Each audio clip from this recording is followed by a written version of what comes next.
खुश आमदीद black rise stories में बराह करम लाइक, सब्सक्राइब और बेल आइकन दबाना मत भूलें ताकि आप हमारी नई कहानियां कभी मिस न करें।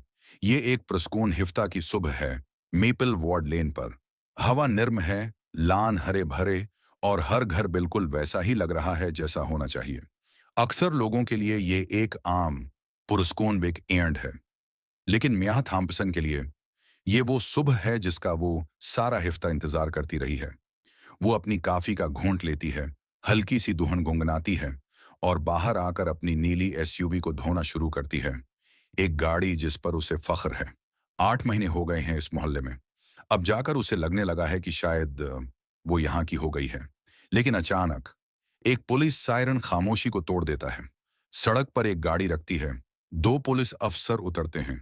उनमें से एक पूछता है, मैडम क्या ये गाड़ी आपकी है? माया हैरान होकर देख, जी हाँ, ये मेरी है। ये तो मेरे ही ड्राइववे पर खड़ी है। अफसर एक दूसरे की तरफ देखते हैं। हमें इतला मिली है, इसी मॉडल की एक कार चोरी हुई है। माया निगाह उठाती है, सामने देखती है।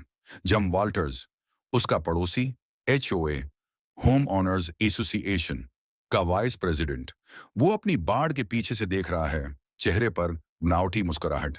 वो आगे बढ़ता है, जैसे सब ठीक हो। कहता है, अरे माया, बड़ा मत मानना। मैंने सिर्फ एहतियातन पुलिस को बुलाया। आखिर बेहतर है मोहतात रहना, है ना? बेहतर है मोहतात रहना। ये अल्फाज माया के दिल में गूंजते रहते हैं, सायरन से कहीं ज्यादा जोर से। चंद मिनट बाद पुलिस तस्दीक कर लेती है, गाड़ी वाकई माया की है। वो माजरत करके वापस चले जाते हैं। लेकिन नुकसान वो तो हो चुका है। मेपल वार्ड लेन पर लोग खिड़कियों से झांक रहे हैं। कोई सरगोशी करता है, कोई अनजान बन जाता है। माया के लिए अब सुबह वैसी नहीं रही। न इसलिए कि क्या हुआ, बल्कि इसलिए कि उसका मतलब क्या है। उस मोहल्ले में बात सिर्फ गाड़ी की नहीं, बात है कि किस पर एतमाद किया जाता है और किस पर नहीं। कौन अपना है और कौन अब भी आजमाइश में है। उसी रात एचओए की हंगामी मीटिंग बुलाई जाती है।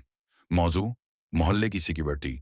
लेकिन सब जानते हैं असल बात कुछ और है। जम वाल्टर्स स्टेज पर आता है, हाथ में नोट्स लिए। कहता है, हम सब चाहते हैं कि मेपल वार्ड महफूज रहे। अगर कुछ मुश्कूक लगे। माया की आवाज उसकी बात काट देती है, जैसे मैं अपनी ही गाड़ी धोते हुए। कमरा खामोश हो जाता है, सब नजरें माया की तरफ। माया बोलती है, मैं यहाँ 8 महीनों से रह रही हूँ। मैं भी वही फेस देती हूँ, वही उसूल मानती हूँ। फिर भी किसी न किसी को लगता है मैं यहाँ की नहीं हूँ। इसकी आवाज में दर्द नहीं, बस सच्चाई है। कमरे में एक पल के लिए कोई नहीं बोलता। फिर एलिना क्रूज, एक और पड़ोसन, आहिस्ता से बोलती है, वो ठीक कह रही है।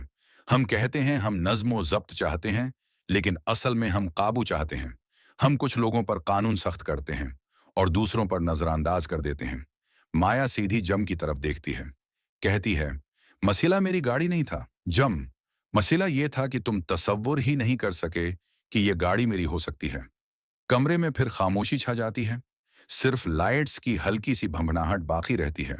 ऐसे लम्हे दुनिया नहीं बदलते, लेकिन कुछ बदल देते हैं। क्योंकि एक बार सच बोल दिया जाए तो वो वापस नहीं लिया जा सकता। एक हफ्ते बाद वही गली, वही सुबह। माया फिर अपने पौधों को पानी दे रही है। सड़क पार जम आहिस्ता आता है। उसके हाथ में एक छोटा सा गमला है। वो उसे माया की बाड़ पर रख देता है। कुछ नहीं कहता। माया भी खामोश रहती है। लेकिन इस खामोशी का मतलब अब बदल चुका है। एक पड़ोसी हाथ हिलाकर सलाम करता है। एक दरवाजा खुलता है, देखने के लिए नहीं, बल्कि मुस्कुराने के लिए। लान अब भी प्रक्षश हैं, मेल बाग्स अब भी एक जैसे हैं।